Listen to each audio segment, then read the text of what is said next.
என் தங்கமே, உன் இல்லம் தேடி நானே வந்துவிட்டேன். இன்றிலிருந்து உன்னை நான் காப்பேன். இது உன் அன்னையான என்னுடைய சத்திய வாக்கு. மனம் சஞ்சலம் என்னும் ஜாதியை சேர்ந்தது. அதை கட்டவிழ விடக்கூடாது. புலன்கள் கட்டுக்கு அடங்காமல் தலை தெறிக்க ஓடலாம். ஆனால் சரீரம் பொறுமை காக்க வேண்டும். புலன்களை நம்பக்கூடாது. புலன் இன்பங்களில் நாட்டம் வைக்கக்கூடாது. கொஞ்சம் கொஞ்சமாக அப்பியாசம் செய்தால் மனதின் சஞ்சலம் போய்விடும். புலன்களுக்கு என்றும் நீ அடிமையாகிவிடாதே. அவற்றை முழுமையாக கட்டுப்படுத்த முடியாமல் போகலாம். ஆனாலும் நியமிக்கப்பட்ட விதிகளின்படி அவற்றை கட்டுப்படுத்துதல் மிகவும் அவசியம். ரூபம் என்னும் விஷயம் கண்களின் பார்வைக்கு சொந்தம். அழகை பயமின்றி ரசிக்க வேண்டும். இங்கு நாணத்திற்கு என்ன வேலை? ஆனால் துர்புத்திக்கு இடம் கொடுக்கக்கூடாது. இறைவனின் படைப்பில் உள்ள அழகை அப்பழுக்கற்ற மனதோடு ரசிக்கலாம். தூய மனம் இயல்பாகவே புலன்களை கட்டுக்குள் கொண்டு வரும். இன்பங்களை துய்ப்பது என்பது மறந்து போகும். தேரை சரியான இலக்குக்கு ஓட்டி செல்வதற்கு தேரோட்டிதான் மூல காரணம். அதே போல நமக்கு நன்மை செய்யும் புத்தி புலன்களின் இழுப்புகளை கட்டுக்குள் வைக்கும். தேர் எங்கே செல்ல வேண்டும் என்பதை தேரோட்டிதான் தீர்மானம் செய்கின்றான். அவ்வாறே புத்தி புலன்களை கட்டுப்படுத்தி சரீரம் தன் இஷ்டம் போல செயல்படாமலும் மனம் சஞ்சலத்திலேயே மூழ்கி போகாமலும் நம்மை காப்பாற்றுகிறது. சரீரம், புலன்கள், மனம் ஆகியவற்றோடு கூடிய ஜீவன் இன்பங்களையும் துன்பங்களையும் அனுபவித்து முடித்த பிறகு விஷ்ணு பதத்தை அடைகிறது. இவ்வாறு நிகழ்வது புத்தியின் சாமர்த்தியத்தினால்தான். மெய், வாய், கண், மூக்கு, செவி ஆகிய புலன் உறுப்புகளை முரட்டு குதிரைகளாகவும், தொடு உணர்வு, சுவை, பார்வை, வாசனை, ஓசை ஆகிய புலனின்பங்களை அளிக்கக்கூடிய எல்லா விஷயங்களையும் நரகத்திற்கு மார்க்கங்களாகவும் கருத வேண்டும். விஷய சுகங்களின் மீது சிறிதளவு பற்று இருந்தாலும் பரமார்த்த சுகத்தை அது நாசம் செய்துவிடும். அதனால் அதை மிச்ச மீதியின்றி தியாகம் செய்துவிடு. அப்பொழுதுதான் உனக்கு மோட்சம் கிடைக்கும். வா குழந்தையே, இன்னும் என் அருகில் வா. நேற்று இரவெல்லாம் உன் தலையை வருடி கொடுத்தபடி உன் தலைமாட்டில் நான் உனக்காக உட்கார்ந்து கொண்டு இருந்தேன். உன் இதயத்தை என்னை நோக்கி திருப்பி உன் உடலை வருத்தி உபவாசமெல்லாம் இருந்து என்னிடம் வேண்டுகோள் வைத்து கொண்டிருக்கிறாய். இதை இந்த அன்னை நிறைவேற்றி விடுவேன் என்ற நம்பிக்கை உன் மனதில் வலு பெற்றுவிட்டது. உனக்குத்தான் எத்தனை தொல்லைகள்! மத்தளம் கூட 2 பக்கம்தான் இடிபடுகிறது. ஆனால் உனக்கோ எல்லா பக்கத்திலும் இடிகள். எத்தனை நாளைக்குத்தான் நான் பொறுமையோடு பார்த்து கொண்டு இருப்பேன்? உன் வேண்டுதலை அலட்சியப்படுத்த நான் விரும்பவில்லை. நீ உன்னை கடுமையாக வருத்தித்தான் என்னை நோக்கி கேட்க வேண்டும் என்றும் இல்லை.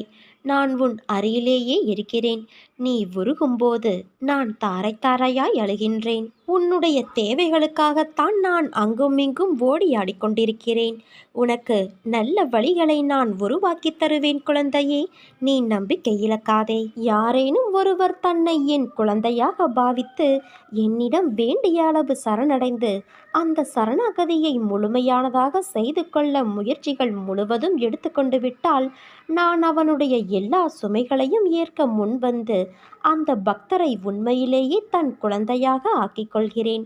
அதாவது அவனுடைய பொறுப்புகள் யாவற்றையும் நானே ஏற்றுக்கொள்வேன். அவன் தன் வாழ்க்கையை பற்றி எந்தவித கவலையும் கொள்ள தேவையில்லை. ஒருவன் காண்பது என்னை, என்னை மட்டுமே. என்னை பற்றிய பேச்சுக்களையே செவி மடிப்பினும் என்னிடம் மட்டும் பக்தி கொள்வானாயினும் ஒருவன் முழு மனதோடு என்னை நாடி என்னிடமே நிலைத்து இருப்பின் அவன் உடல், ஆன்மா இரண்டை பற்றியும் எந்தவித கவலையும் கொள்ள தேவையில்லை. இன்று நீ என்னை பார்ப்பாய். உனக்கு மிகப்பெரிய நன்மை ஒன்று இன்று நடக்கப் போகிறது. என் உயிரான பிள்ளைக்கு வாழ்க்கையின் வேகம் புரியவில்லை. தண்ணீர் எப்படி கீழே சிந்தினால் காய்கிறதோ அந்த அளவு சீக்கிரமாக நகர்வதுதான் வாழ்க்கை.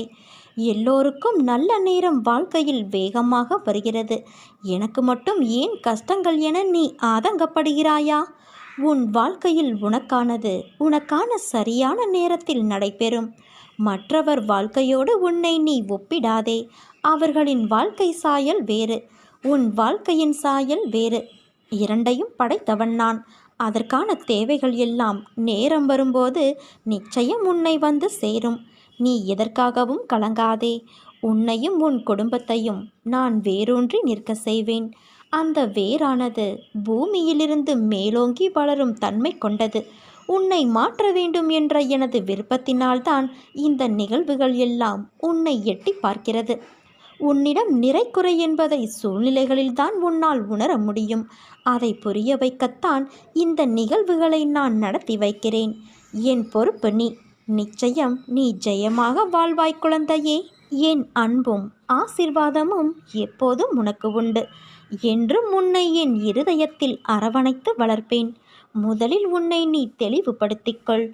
நானின்றி எதுவும் அசையப் போவது இல்லை. இன்றும் நான் உயிரோடு தான் இருக்கிறேன். நான் உயிரோடு வலம் வருவதை பலமுறை உனக்கு நான் வெளிப்படுத்தியிருக்கிறேன். நான் உன்னோடு இருப்பதை நீ உணர்ந்து கொள் குழந்தையே.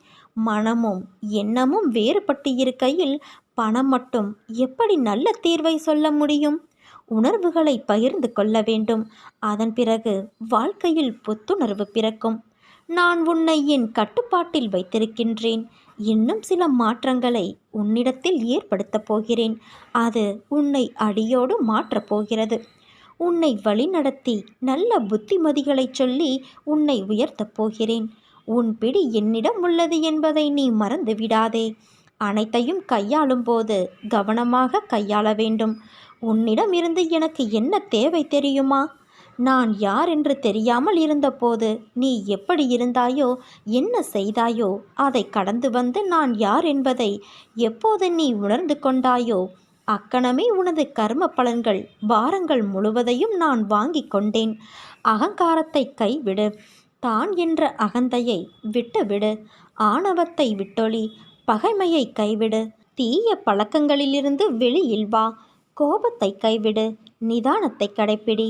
உனது ஐம்புலன்களையும் அடக்கி வாழ கற்றுக்கொள். கண்களை அலைப்பாய விடாமல் யாரையும் தூற்றி பேசாமல் இரு. பிறர் விஷயத்தில் தேவையில்லாமல் அக்கறை காட்ட நினைக்காதே. இது என் அறிவுரை உனக்கு. இதை நினைவில் நிறுத்திக்கொள் குழந்தையே. இனி அனைத்தும் உன்வசம் மாறப்போகிறது. நீ மாறப்போகிறாய். நம்பிக்கையோடு இரு குழந்தையே. நம்பிக்கைதான் வாழ்க்கை. என்னை சரணகதியடைந்தால் நான் உன்னை நிச்சயம் பாதுகாப்பேன். என்னிடம் பக்தி செலுத்துவோர் இங்கு ஏராளமானோர் உள்ளனர். ஆனால் என்னிடம் சரணடைந்து என் குழந்தையாக வேண்டுபவர்கள் எத்தனை பேர்? மனித குலத்தில் உள்ள பெரும் குறை இது. சுலபமாக அளிக்கப்படுவதை யாரும் இங்கு மதிப்பது கிடையாது. தமது குழந்தைகளுக்கு அமானுஷ்யமான அதிசயத்தக்க உதவி நான் அளித்த நூற்றுக்கணக்கான சம்பவங்களுக்கு பின்னரும் விசுவாசம் ஏற்படவில்லை என்பது ஆச்சரியமாக உள்ளது. உண்மையிலேயே நீ என்னிடம் சரண் புகுந்துவிட்ட குழந்தை என்றால் வேண்டியதை அளிக்க நான் தயாராக இருப்பதை நீ உணர்ந்து கொள்வாய். என்னிடம் இந்த கணமே பூரண சரணாகதியடைந்து பார். மற்ற எல்லாவற்றையும் உன் அன்னையான நானே பார்த்து கொள்கிறேன்.